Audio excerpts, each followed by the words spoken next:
So today we're going to talk about high disgust propensity, and to go along with the theme, I am eating turkey. Now, growing up, one thing that I used to do was I would be very particular and picky about foods. My mom thought that I was just being hard to deal with. She didn't know it was actually a really important component part in the phobia that I had been developing, which is emetophobia. In fact, you can't have emetophobia without a high disgust propensity. A lot of people argue with me on this, and at first I thought that I didn't have one until I really understood what it meant and started noticing it. I hear this a lot from parents with their kids. They'll say, no, that's not them. They'll play in mud all day. It's not necessarily just about that, although it can be. And there can be some overlap with some germ contamination fears and OCD type behaviors. So for example, with turkey and meats, I would pick out all the brown spots. Same with avocado. Maybe you have very strong black and white thinking. I hate this food. I love this food. I'll never try this. This is not safe. You know, the last time I was sick, I ate this, so I can never eat it again. It's a lot of magical thinking. For example, if I ate the brown piece on here, nothing bad is going to happen to me. And it's definitely not going to make me sick, right? But it comes from this high disgust propensity. So what I have my clients do is make a list of about 10 things that you can think of that you might have high disgust propensity over. It could be sharing foods, hearing certain sounds like people chewing, touching garbage cans, smells, public restrooms, going to the bathroom at other people's homes, feeling like you constantly have to wash your hands because your hands feel gritty, believing that certain places are dirtier than others like Walmart or a thrift store, when really there's no evidence for these things. It's your brain's way of trying to protect you, but it's in hyperdrive. It's more hypervigilant about these things, which comes from usually the underlying belief that we couldn't cope with being sick, even if this is health anxiety related, not just emetophobia. A lot of people fear hospitals, for example, or if somebody could be unwell, like your question on your report, they'll completely avoid them, even if there's no evidence for it. Of course, if somebody is actually sick, you do not need to be hugging them. You do not need to engage.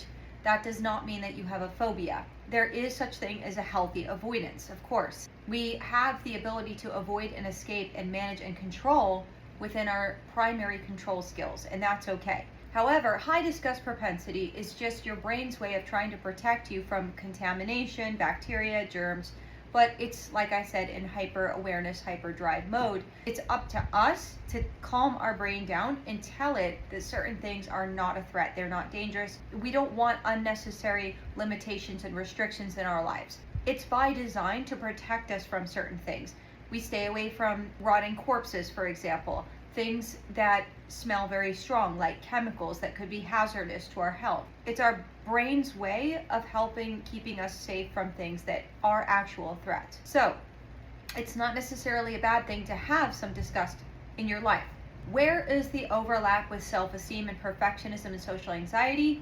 Well, when we have this contempt for ourselves, we all have a relationship with ourselves, right? It's this inner voice, this ongoing conversation that we have with ourselves all day long. Oh, that sounds nice. I would like to have a hot coffee right now. Oh, you're doing really well with that. Or, oh, why did you mess that up again? So that inner voice has an overlap with high disgust propensity. We need to make sure that the voice that we hear inside of our heads is generating powerful and positive language and thoughts. What do we do if they're not? We can trash them or challenge them. So with high disgust propensity, we want to start challenging it. So for example, if you're doing the dishes and your hands get a little bit greasy or the food has a smell to it, you don't have to convince yourself that it's not a little off-putting, but you can say, I can cope with this, I can tolerate this, I'll just wash my hands after, no big deal, it's not a threat. What we want to do is start gently exposing ourselves and then processing it well. When it comes to the relationship that we have with ourselves, if you've watched the podcast I've sent you, where Rob is talking about self-contempt in a relationship, well, we have a relationship with ourselves. If we understand from the marriage research that it's one of the 4 horsemen of apocalypse in a marriage, it's something that's really difficult to come back from. It's almost a disgust or a hatred or a disappointment. It's an extreme judgment towards somebody else.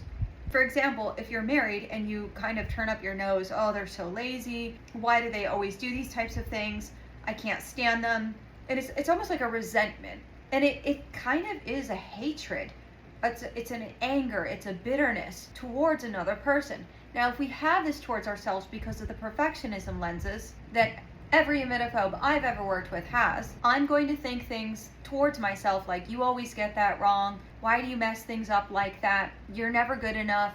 You're a bad mom. You can't get everything done in time. You can never catch up. Why aren't you like the other moms or dads, for example? Sorry, it's not just women. You know, there's a lot of comparison going on, negative evaluation, harsh critical language towards yourself. Even when you're trying to process something positively, you always look for what you didn't do, what you lack. You deflect, you minimize, you negate the things that you've done right. So in this process of overcoming emetophobia, this is actually a really key component, not only physically when it comes to challenging things in our everyday life that could be related to disgust propensity, like cleaning up dog poop or vomit, taking out the trash, cleaning toilets, just standing near a toilet, exposing yourself gently to these types of things without, doing things that are outlandish. Like I heard a client once say, my therapist had me lick the bottom of a shoe or put a dirty penny in my mouth. We're not talking about these things. We're just talking about everyday things that we want to take part in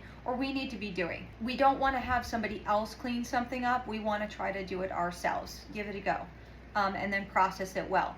When you process your experiences, your achievements, the things that you're working on with your self-esteem, you want to make sure you're not discounting your wins and creating that disappointment, that harsh critical evaluation of yourself, okay? Don't compare yourself to other testimonials, to other people's journeys. Oh, this person was able to overcome it like this, why can't I? We're not doing that. That's not helpful. Only focus on where you're at in your journey and what you're able to do right now. If you're able to drive to the store, but you feel like you can't get out and go inside of the store yet, that's okay. It's a step in the right direction. We only focus on what we are doing right. And this applies to parents taking their children through, or working with me taking their children through. We only focus on what we have accomplished, the coping skills we have learned, the lessons we have learned, the growth we have achieved. In every opportunity in our emetophobia or health anxiety recovery journey, we only focus on those things. We celebrate them, we reward them, we pat ourselves on the back, we buy champagne, whatever it is, flowers for ourselves. We only focus on these particular things, okay? So we want to cultivate a kind, helpful inner voice towards ourselves and get rid of any kind of contempt or disgust propensity that we might have towards ourselves. We give ourselves grace and space and the ability to take tiny baby steps in the right direction. If you're generating any kind of feelings of shame or guilt, if you're saying things like, I should have done this, I should be able to do this, I must do this, I have to do this, if you're putting this kind of pressure on yourself, it's not going to be helpful in this recovery process, okay? So any kind of guilt or shame is going to lower your self-esteem, because it's creating an attitude of self-contempt towards self. We want to become our own best friend, and that's not just for recovering from emetophobia, that's the rest of our lives, okay? So again, if you're a parent of somebody with a challenging disorder or something that they're overcoming, we don't create guilt, shame, should language within the home.